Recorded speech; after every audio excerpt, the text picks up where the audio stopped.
Hey, good morning. In a week of discussions about excuses, it's been a week. Wow. Everything's out there. People are saying things to me like, hey, I didn't know this and all that. We finally come to one of the really interesting discussion topics. They've all been just interesting, but this one especially. Is it a lie? Is it truth? Or is it a partial truth? Or conversely, not in the title, but is it a partial lie? We're going to talk about the nuances and the differences in each of those and what it means for you and your business and your leadership and probably so much more in your life. All that and more is coming up on episode 899. Wow, 899 of today's Antidote. Stay tuned for today's Antidote, brought to you by the Renegade Success Network. Today's Antidote features a healthy dose of thought-provoking insights and information for business owners, entrepreneurs, leaders, and nonprofit professionals. Each day since March of 2020, this program has offered that one thing to help you continue on your own unique pathway to success. And now, Renegades, we bring you Bob Graham and Tom Brush. Good morning, Tom. Good morning, Bob. How are you doing today? I'm good. How are you? I am well. Happy it's Friday. Happy it's Friday. Yes. Although I'm sure there are a lot of people out there today on Friday going, not real happy about this Friday because my kids start school Monday, or it's getting near the end of the summer, or we're on our last week of vacation, or I know lots of teachers go back to school tomorrow or this coming Monday. In the Mid-Atlantic. I think lots in of the Mid-Atlantic, some parts of the country, schools going. Yeah. I was talking to someone who had 12-month school and their kids went back like 2 weeks ago. So they have, I think it's 9 on and then 2 or 3 off, and then they go back, or 9. Yeah. They go year round. Interesting. I think academically that would be better because when I taught high school, the students would really lose some of what they learned the prior year over the summer. In fact, that school required them to do summer study. They had to read a couple books, do a book report. They had to do some history. It was like, you know what? We're not going to let you lose it all. Now, of course, every student probably crammed it all into like the last 2 days. They had 100 days off and day 98. All right, let me speed read this. Or I always thought there was a subtle purchasing or acquisition of materials that they would get, like they were passed down so that no one really read the books anymore. The first year the students read the books and then it was handed off. Much like fraternities and sororities are known to do. Cynical view. Cynical view brought on by the fact that when I was teaching college, I saw some similarities in papers from time to time that would cause one to think that perhaps what I was thinking was happening might in fact be happening. Is that any different than AI? Well, I guess the difference is if there's an honor code in place that says you will only submit your own work, then it's got to be your own work. With AI, I would argue you and I have been using AI in the last 48 hours to look at some things. And I would tell you, for me, it's given me some ideas. I wouldn't take what we acquired and pick it up and move it right into whatever we were doing. Like we looked at some content for Facebook ads. Right. I wouldn't just pull that paragraph it created and drop it into a Facebook ad. I would massage it a bit. I might change some of the wording. I'd use it for ideas. Because first of all, I don't know what the source of that material. We really don't. Kind of like an essay or a paper passed down, gives you some ideas and you modify from those ideas. It could be, yes. But what I saw is papers were passed down without the modification. Oh, all right. That's different. and ultimately without the learning. You know, if you hand me, hey Bob, I saw you want to do a Facebook ad on this thing. Here's the Facebook ad that worked for me. And you just hand it to me and say, you did it for nonprofits and I did it for small businesses. And I changed those 3 words from nonprofit organization to small business owner. Have I changed it? I really haven't. And is it reflecting me? Because yes, if you're writing about the themes in Emily Dickinson's poetry, there's a limited number of things that you could probably talk about with that. But the way you would talk about her poetry might be different than the way I talk about it. You might have been a guy who dated all kinds of women, and you look at the language and go, oh, wow, this is just so romantic. Wow, I would share this with one of these girls I was dating. Me, who was a guy who had lots of friends who were female when I was in high school, would look at it and go, wow, that's really romantic. That would be really nice if I could actually be in a situation where this would actually apply. That little shift in focus would change the paper dramatically, that you would write or I would write. You would say Emily Dickinson captures how high school love is, and I would write Emily Dickinson captures how I think that high school love could be.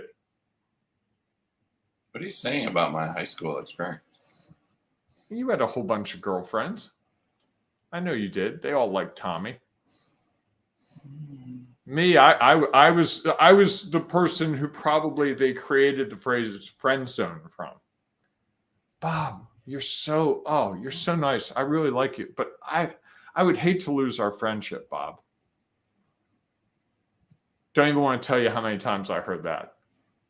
Can't believe I said it without crying. That's progress. Fair enough. Not sort of a partial truth.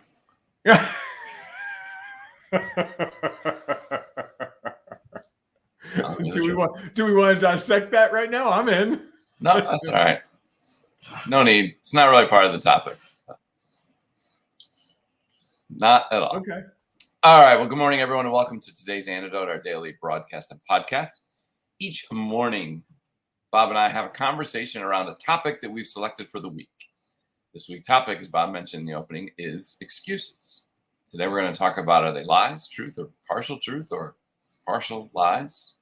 But I guess if it's partial truth, what's the rest? Doesn't that sort of insinuate that anything else that it's also a partial lie? Or not? I don't know. Maybe that's what we'll discover as we go through the conversation. As we do, if you have any thoughts or ideas, please feel free to share them in the comments, because we know that they will add value to our conversation and might be something that's useful, of value to someone else. So please feel free to share your thoughts, ideas, and your value. At the conclusion of that conversation, Bob and I will each offer our one thing, our today's antidote.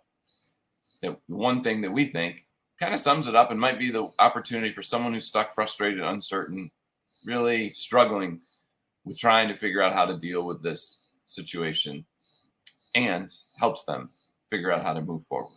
And of course, if you have a one thing you'd like to share, please feel free to share it, because we know we all have unique value, and yours might be that thing that someone else out there desperately seeks.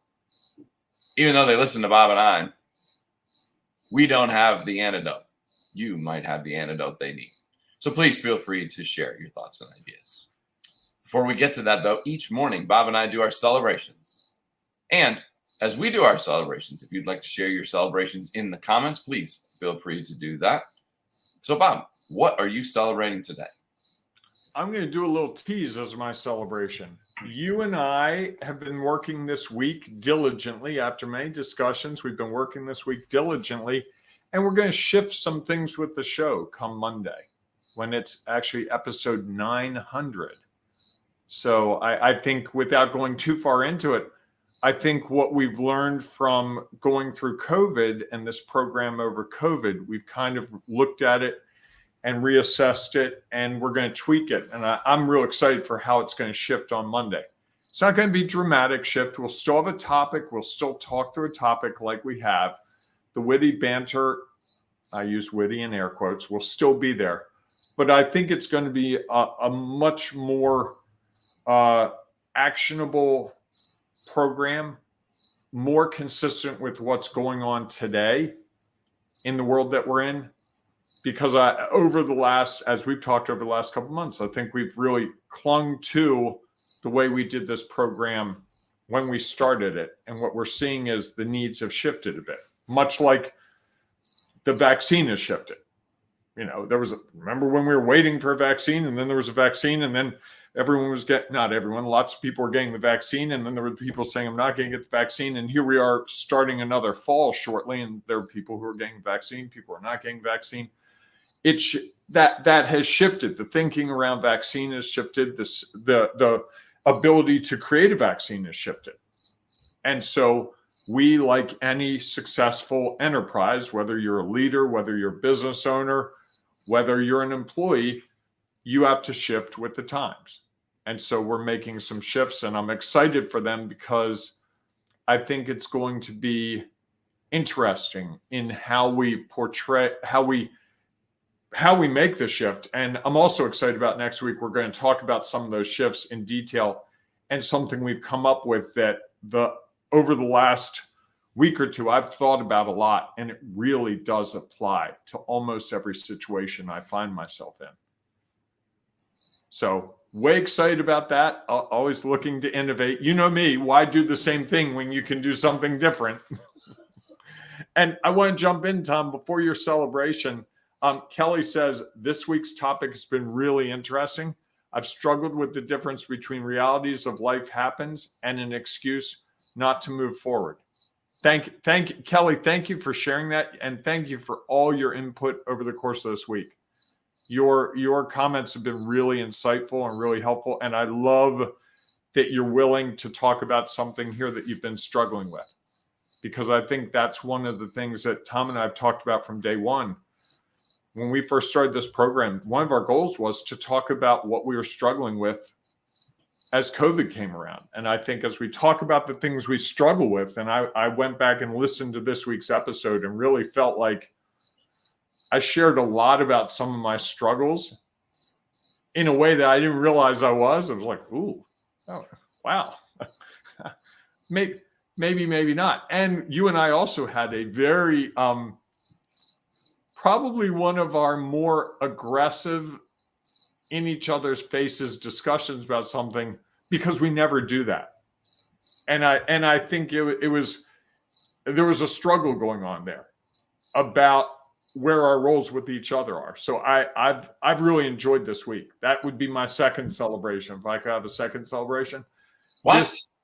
I know the topic this week was one that really gave me concern, but I think it's really been a insightful exercise for just me. And the thing that I'm amazed at, and I go back to that day when you were apologizing and just the excuses that were coming up, and then I was giving excuses, and we're so prone to excuses because it avoids responsibility.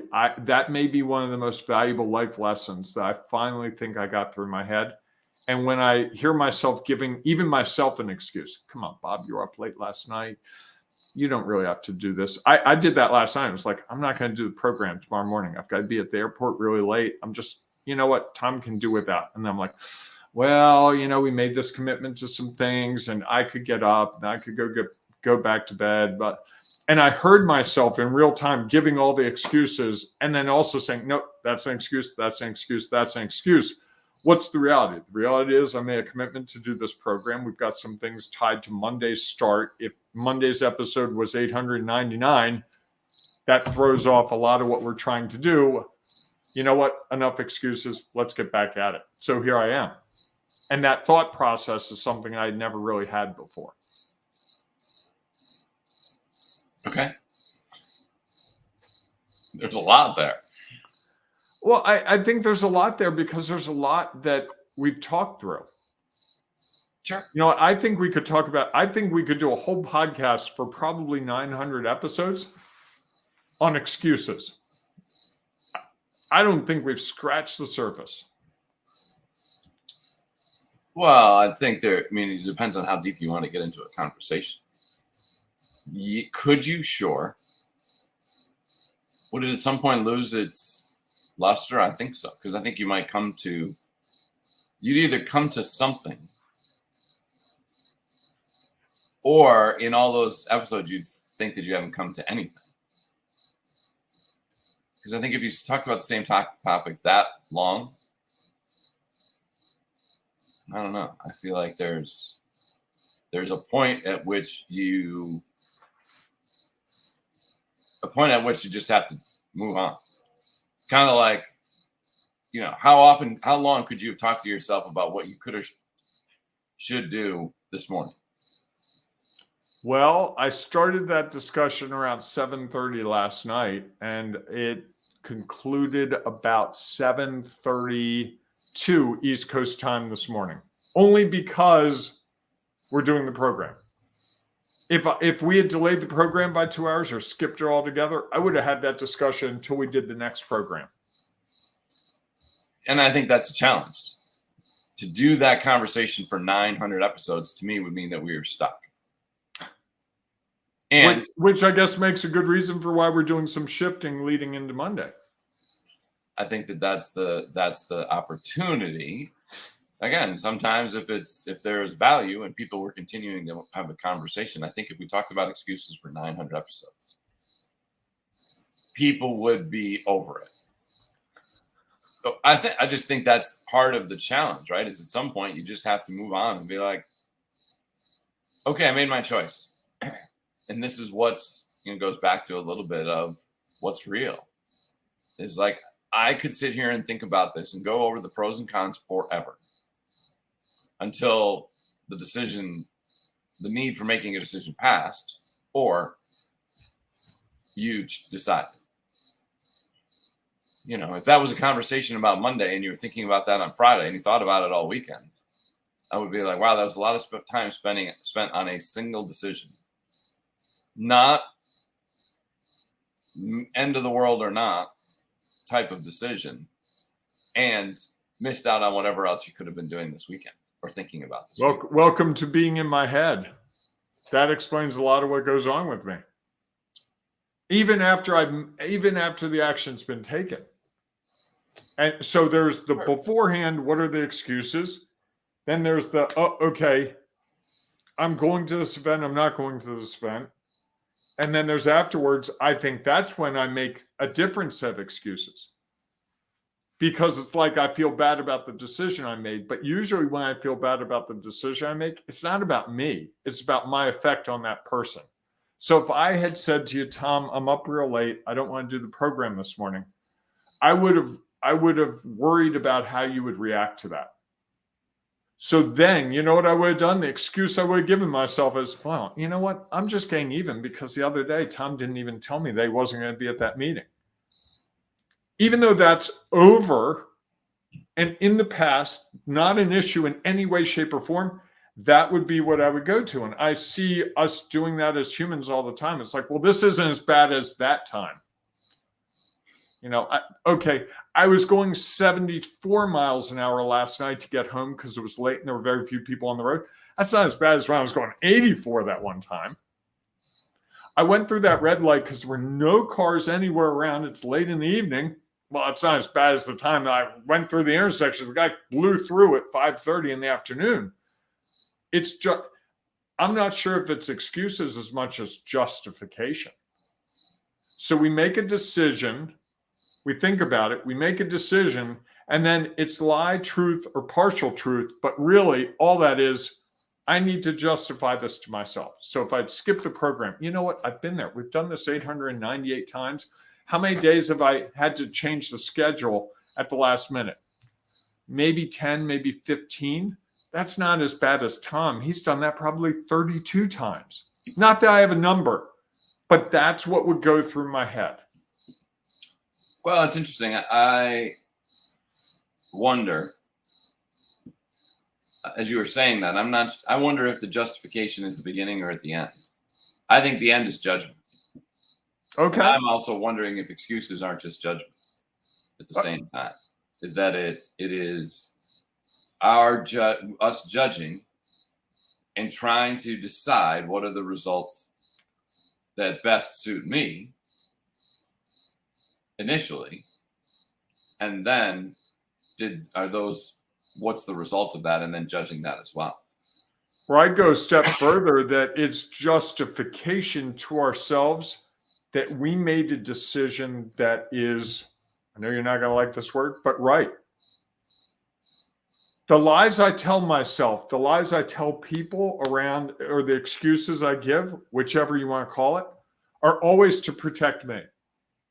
It's not my fault, Tom. It's not my fault I was up late 2 nights ago. It's not my fault that I had to go to the airport last night. That's not on me. Even though I knew Sunday full well what this week was going to look like, probably. So Kelly asks a great question, and we will get to your celebration, Tom, I promise. She says, then what would be the difference between judgment and an excuse? I'm not sure. I'm not sure there is a difference. Except I think that the only thing I think about is that it might be justification on why we choose to do what we do.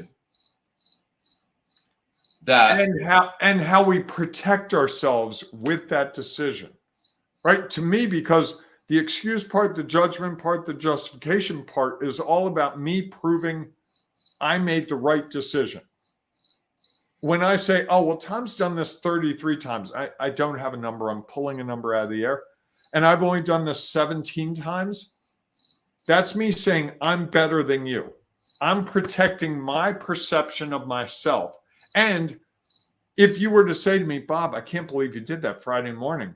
And here's the craziest part. If I had said to you last night or yesterday or on Tuesday, hey, you know what? I got a killer week coming up and Friday is going to be tough. You would have said, hey, do you have time Wednesday or Thursday to record it? Easily. Not even. So now, and because I know how simple that would be, now it puts me into that justification.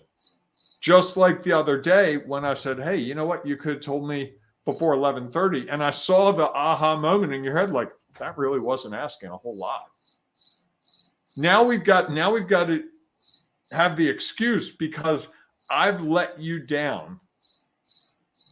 Because I haven't led myself to the place, and you said the other day really well, I wouldn't want to be treated that way.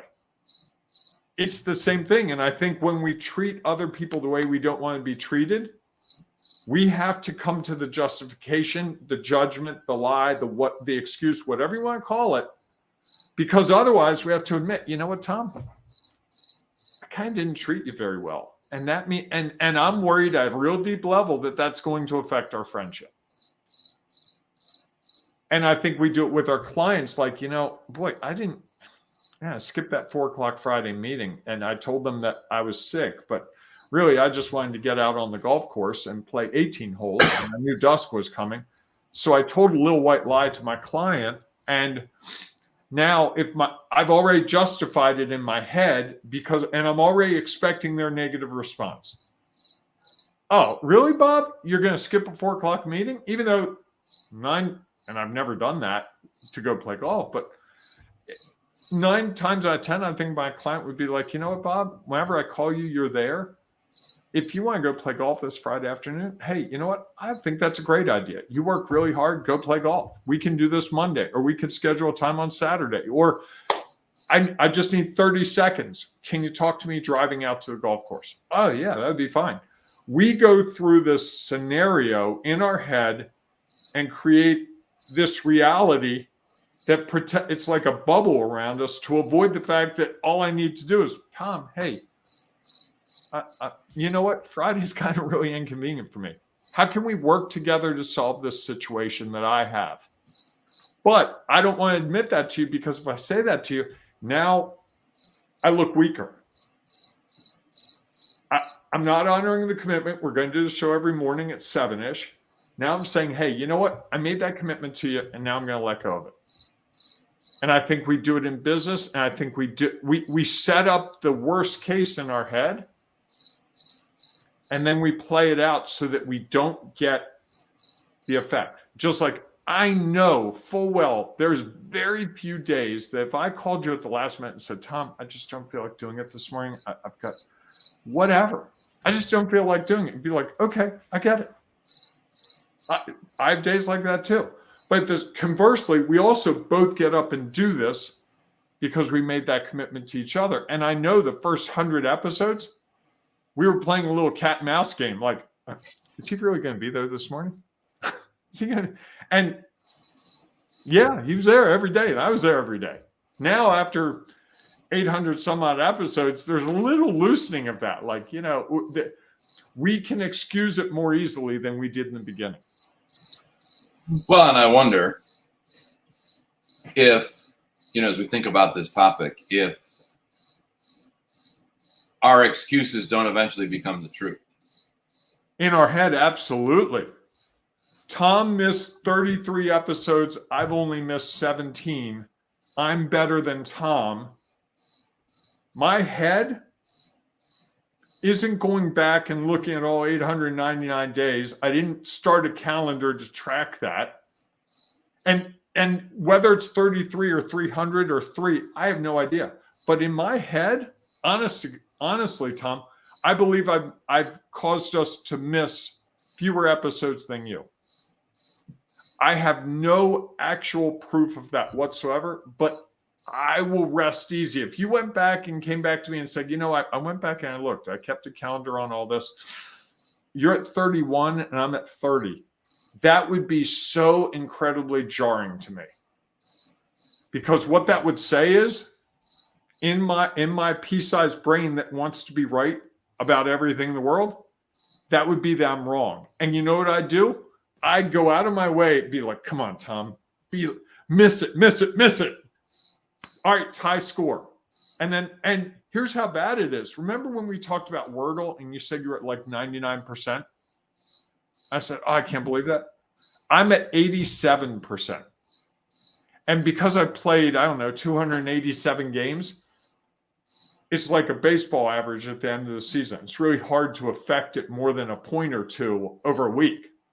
So for me to get to 99%, I kind of did some math in my head. It's going to take me about 3 years of being perfect at that game. So I'm never going to catch up to you. But you know what's really fascinating is in my head, every morning when I play that game, I want to be better than you at that game. And that game Wordle is so not even in, there's absolutely nothing about it except for the fact that Tom's a smart guy. But come on, I'm a little smarter than Tom. Really? Come on. Do you want me to tell you what my percentage is now because of how many games I've played? What? It's 100%. 100.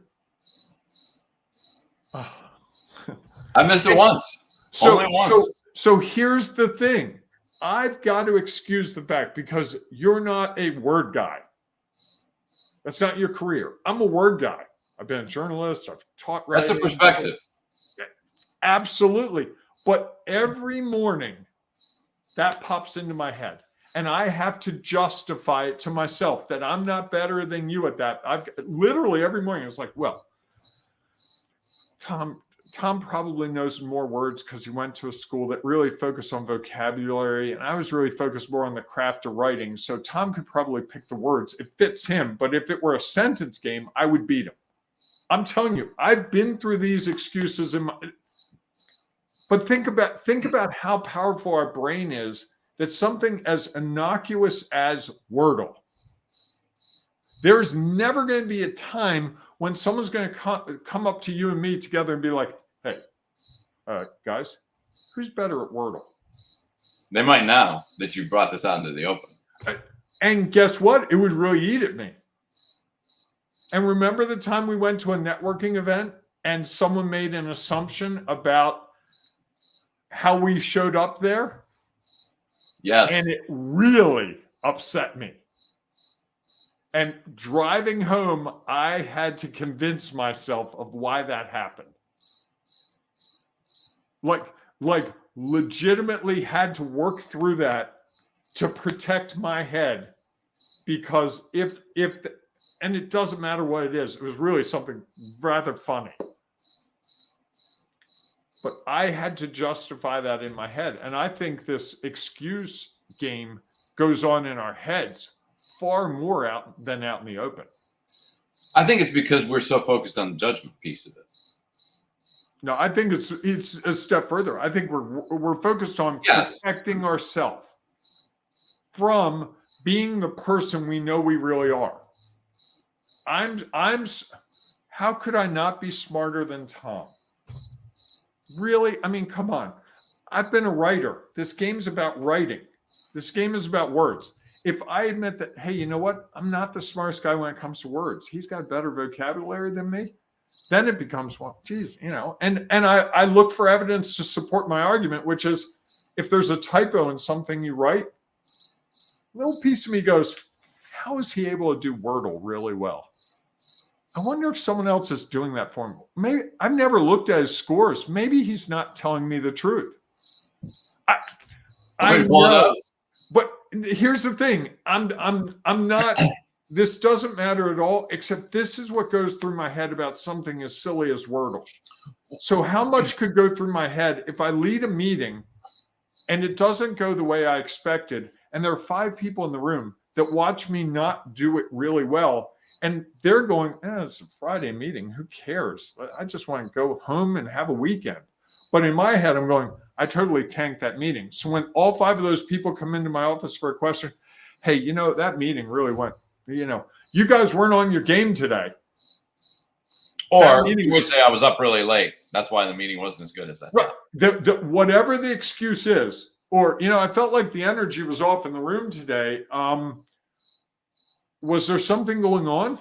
Yeah, I just didn't perform to the way I should have or could have performed because I was up late.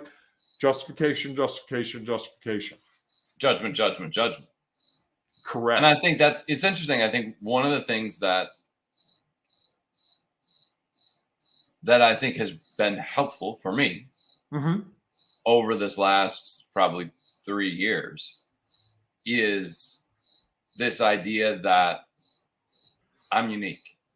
And so why would I compare myself to someone else? What does it matter? I mean, does it happen? Sure. And at the same time, it is what it is. It's what's real in the moment. And that judgment doesn't help me whatsoever. They're different. You know, last night at the gym, we did a timed mile. And talking to some other people, it was about comparing themselves to others. And I really just I was trying to compare myself to myself and not worry about what do I care what everybody else does. And even in what, you know, how did I compare to myself? There is some reality of, hey, I'm not where I was when I ran my fastest time, because it tracks that. And I'm almost at the point, I still think about it is like, man, I wish I was where I was 3 years ago, 3.5 years ago. And now I have this personal record time that the chances of me ever beating is going to be challenging. And so I think a little bit more about that. And even with that, I'm getting to the point of like, well, you know what? It's different. Things have happened since then. I can't change what's happened. And so all I can do is the best I can in the moment and not worry what others around me think, not worry about what the results are, and just focus in on this is what I'm doing. Kelly agrees with you. She says, I love that you're unique, so why compare? She also said a moment too earlier, is that about excuses or about perfectionism? It feels more like perfectionism. Ding, ding, ding. And being right. That's what perfectionism is, being right. And but also I think it's protecting, for me, it's protecting my place in the world that I'm good at stuff, because if I'm not good at stuff and I'm not perfect, that means someone might be better than me. And that's a hard thing for me to accept on any given day. Well, and here's the thing. It goes back to that why, again, I find little value in using good, bad, better, best. It's just different. Hard habit to break, though. Which, by the way, would be a really good it. song. It's a hard habit to break. Nice. Thank you. And I think it's because we don't focus on it. We allow all those things about being right, judgment, justification, excuses, all of those things, perfectionism, to overwhelm us. And I think I got to the point where I'm like, it's fascinating to think that I'm the smartest guy around. There's 3 billion people out there, many of who have shown through public work how brilliant they are. Thank you, Tom. I accept that. No, I'm kidding. Yes. And it was so perfect, though. And things happen. You know, like I think about the one day that I missed Wordle. Things happen. I made a different choice. And that choice, I had 2 choices. There were 2 words left that it could have been. And I just did the best I could in the moment, and it wasn't correct. Tell me something else that you remember from that day. Where were you when you made that choice? I have no idea. You don't know anything around that? I just remember the word, and I remember that it was the first time, and I had done it 130 some times or something, that I had missed it. What was the word? I forgot. Okay. It doesn't matter to me anymore. It was what it was. I remember that I missed a word, and you know what? Okay. The world didn't fall apart. Things didn't happen. And I think when we start to let go of others' judgments of us, it can be sometimes easier. That doesn't mean that we won't still make excuses. And I think part of the challenge is many times the excuses, I think, are partial truths. We just don't want to say oftentimes, to either protect us or protect others, that they weren't the priority when at one point they were. Just thinking about this. So if the priority is I'm going to be at this meeting, I have to drive, but I have to be at this meeting at 9:00. And around Baltimore, unless you're going, just down the street, there's a pretty good chance you're going to hit traffic. And at the same time, I could be getting ready to walk out the door and have forgotten something. Or something else in the moment came up as a priority. Oh, you know what? The dogs, nobody got a chance to get the dogs outside, so I need to get them outside. And because in the long run, in some regards, it might be worse for me because I got to come back and clean something up. And what it does is it puts me on the road later than I thought. And while, yes, there is traffic, and I probably hit some traffic, which was part of the reason why I may have been late or, running later than I would desire or wanted to or said I would be there. And that's a partial truth. There was traffic. It did slow me down. Yet, not enough that had I planned differently or even left when I was expecting to leave, wouldn't have been an issue. And so I think that there's always a little bit of not always, but typically some partial truth to those excuses that we made. Is that your one thing? No, I don't think so, because I think also there are times when excuses are just lies. The dog ate my homework, even though we came up with the conversation the other day that maybe that actually can happen, which it can. And I think that's the challenge, is that usually with every excuse, it could be a lie, the truth, or partial truth. Okay. So And what's your celebration today? My celebration is that I was comfortable not giving my celebration. Okay. That I wasn't like, hey, Bob, when do I get to do mine? Hey, Bob, you always get to go first. When do I get to do mine? Hey, Bob, you're going to just skip right over my celebration. Hey, Bob. We had an agreement, Bob. Correct. I mean, I know we had a conversation about something we're going to do maybe a little differently next week. Are we starting that early? And I wasn't aware of that? That's a good celebration. And the funny thing is, all what we've been talking, I've been waiting for you to be like, whoa, whoa, whoa, hold on, stop everything. We're not doing this in order.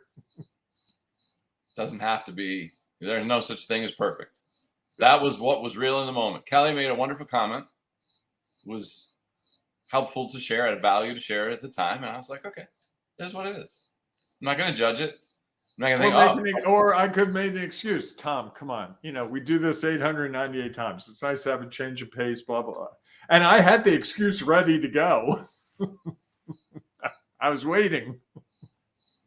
Well, and it's interesting, I think you talked about it's protecting ourselves. I actually think and I believe that to be the case. And I think it's protecting our others' perceptions of ourselves, because we don't want protecting our perception of others' perceptions of us. Yeah, isn't that what I said? No, you said their perception of us, but it's really my perception of you perceiving me. Yeah, although that could be the reality, right? Because absolutely could be, but it's you're my sitting there perception thinking, of your perception of the situation. Tom thinks I don't really care about his celebration, and I'm just going to move forward. And correct. All right, if we miss it one time, it's no big deal. It won't impact Bob, and I might be over here and you might be, oh, but wait a minute. Tom's probably saying, when am I going to get to jump in? You're discarding me from this episode. It's all about Bob. All that went through my head, literally, word for word. Which, again, I think is part of our concern, as you said. I was trying to say it, didn't say it, I guess, correctly, of how we perceive others perceive us. Right. And I think that's my one thing. Whether it's an excuse, a lie, a partial truth, a truth, it's really all about preserving how we perceive other people perceiving us. And I think if I can go a step further, I'm surprised at how often my perceptions of other people perceiving me have a lot more focus on me than the person is really given it. If I said to them, like, hey, I'm worried that you're thinking this about me, they'd be like, why would I think that about you? Where did you get that, Bob? What on what planet were you living that even slightly remotely would have hit me? Although by sharing it, now you have put it in their head that it might be what's real. Or I've also put in their head what I'm thinking, that you're so shallow and so not of substance that you're worried about whether your celebration is really the most important thing in the world. And then they go, really, Bob? Geez, we've done all these programs. Do you think my celebration is the most important thing in the world to me? It's part of it. Yes, I like sharing it, but it's not life and death, really. So now you've magnified this flaw that you see in this person that they don't even see, that now you're saying, hey, I see a flaw in you, Tom. You're so shallow that you've got to do your celebration. When really, to carry it to a really nth degree, it's all about me and the flaw in me that is, if Tom did that to me, it would really tick me off. Well, just think about if I had told you that my celebration was it's Liz and I anniversary today, and I was really looking forward to exciting it. What kind of a tailspin would you go? Only thing worse would have been, hey, by the way, it's my birthday afterwards. My birthday, right? That your sister, that my sister reminded me of, and I forgot. I've got a note on that. Well, and here's the thing, right? That's your perspective on how I feel about being recognized about my birthday. No, it's not at all. It's my perception that you're like me and I like my birthday celebrated. Well, right. I care if somebody else misses. Have you ever read the 4 Agreements? No. One of them is everything. Oh, what is it? Basically everything that. Oh, don't take anything personally, because everything someone else says to you is holding up a mirror to you. Everything someone else says to you. I'm sorry. Is they're holding up a mirror to themselves. Right. So when I say something to you about, oh, Tom, I'm sorry I missed your birthday. What I'm really saying to you is, Tom, don't forget my birthday. So it is all about Bob. I think it's all about each of us and how we want to be in the world. Even the person who says, my birthday's not a big deal. While it may not be a big deal, it may be that for whatever reason, that's not the big deal to them, but something else is a big deal. Well, I don't want you to celebrate my birthday. I'd like you to celebrate the other 364 days of the year, and you're knowing me. So it would be really nice on August 3rd if you go, Tom, you really mean a lot to me. Oh my God. I don't want it to be one day. I want it to be 365 days, could be what someone would say, right? Or I'm not comfortable with that celebration of me because when I was a kid, I was always the one they celebrate because, I got to have all the girlfriends and I played all the sports and I was in a small town and, they had a parade in my honor each year. They called it a 200th anniversary parade, but really it was a parade for Tom. He hasn't told us that, but I saw the pictures. Really 200 years old. Anyhow. That's how powerful you are in that community, Yeah. Have they created Tom Brush Way, the road in your small town yet? Of course not. I wouldn't allow that. Only unless they were doing it for my father. Then I would say that's great. Make sure. The thing I'd love to do in my hometown more than anything else? Oh boy, what? Maybe this will actually happen. I would love to speak at a graduation. That would just be a high school graduation. If I could speak at the high school I went to, that would be that would be more fun to me than being on the Today Show as Al Roker's replacement, honestly. Really? Yes. I would. Do you have a guest speaker at the Towson graduation? What's that? Is there a guest speaker? I don't think we had a guest speaker. No, I'm talking about my high school. That's what I mean. I don't think we they had a speaker that spoke for maybe 5 minutes, a graduate, someone who had done something, it was like someone who started a business or probably gave the alumni $500 or something, whatever. I would love to be up on the set. Bob graduated back in 19, blah, blah, blah. He's done this, and he's going to share a couple words. I would share. Yeah, that's been on my list. Have you told anybody besides me that? Well, I've told the thousands of people here. Anybody who's part of the decision-making process? Not at all. How come? Nope.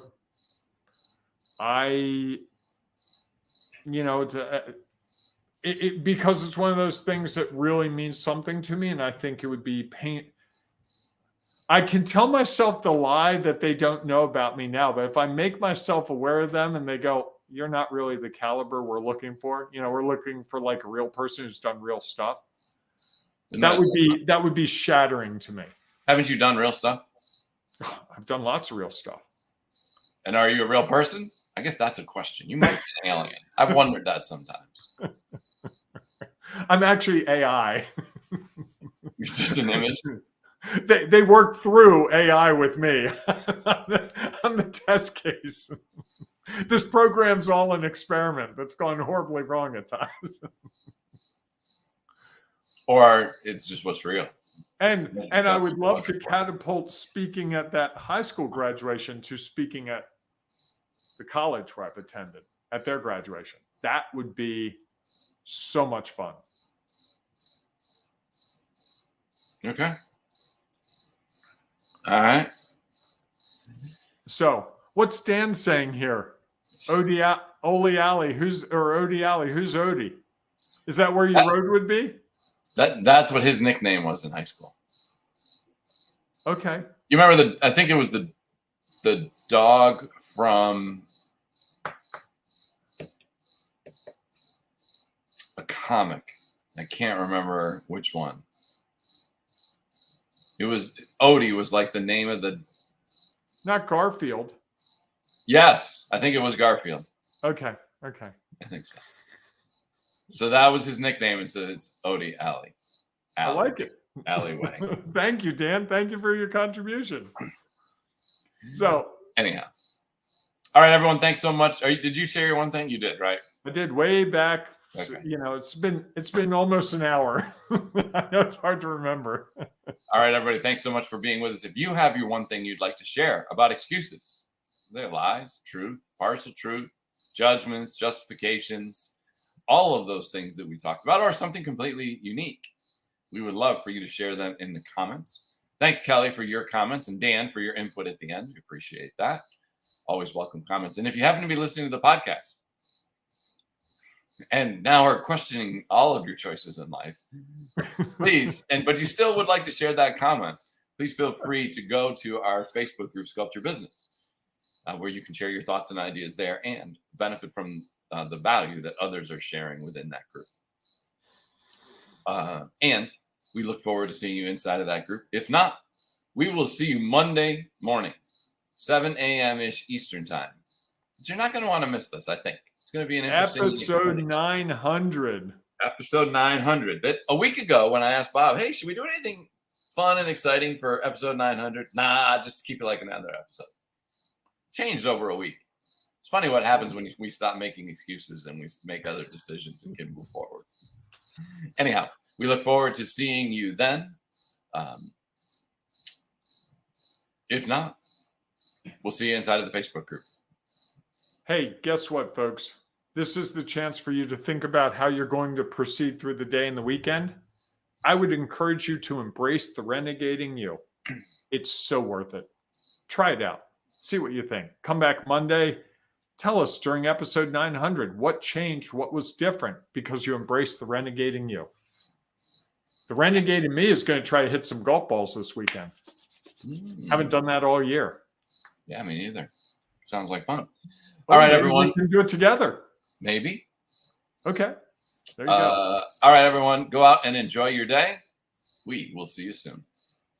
Hey, you've probably been spending the week going, I'm telling myself excuses. They're on to me. How do they know that? Well, first of all, we all do it. And second of all, we work with people who are trying to get past the excuses to what's real. And in the process, they go from chaos and confusion to confidence and control. Those aren't just words. That's a reality. You can have that happen. You can sculpt your business the way you want it to be, the way you need it to be, the way it is meant to be in this world, the way you can make a huge difference to people. We want to help you do that. All you have to do is reach out to Tom or Bob or go to renegadesuccessnetwork.com.